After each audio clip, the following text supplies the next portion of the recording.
તો મિત્રો, હા બોલો બોલો માસી, શું વાત છે? મને એક વાત યાદ આવી ગઈ. એ માસી, એમાં મૂંઝાવાનું થોડું હોય, આપણે ઘર જેવા કહેવાય, એમાં મૂંઝાવાનું ન હોય. કહી ગયો તમ તારે. તો કહું? હા માસી, કયો વાત, જાણવી લે શું વાત છે. હા, શું કયો? કહું? હા હા માસી બોલો. એમ તો કયો કે કહી દો એમ. હા માસી, કહું તો શું, બોલો એમ. તો તમે તો મોડા પડશો, હાલો હું કહી દઉં. કે જે તમને મેં પતંગ ચગાવવાનું કીધું હતું કે પતંગ ચગાવતા શરમાવશો, નહીં શરમાવાનું. તો મને યાદ આવી ગયું કે મારા ભાઈઓ પતંગ ચગાવતા તમે શરમાણા કે નથી શરમાણા?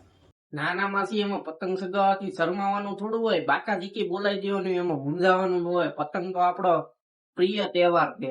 તો તમે શરમાણા તો નથી ને? હા ના માસી, પતંગ ચગાવવાથી થોડું શરમાવાનું હોય. તો મને નો શરમાણા હોય તો કોમેન્ટ કરજો. હા હા માસી, કોમેન્ટ મારશું. મૂંઝાવામાં તમ તારે હું તમારી હારે જ છું. ને રોસ્ટ મારી બતાવજો અને રોસ્ટે મારી દેવું, બસ મૂંઝાવામાં તમ તારે. કે તમે શરમાણા કે નથી શરમાણા. તો મને ખબર પડે કે મારા ભાઈઓ કોઈ શરમાણા તો નથી.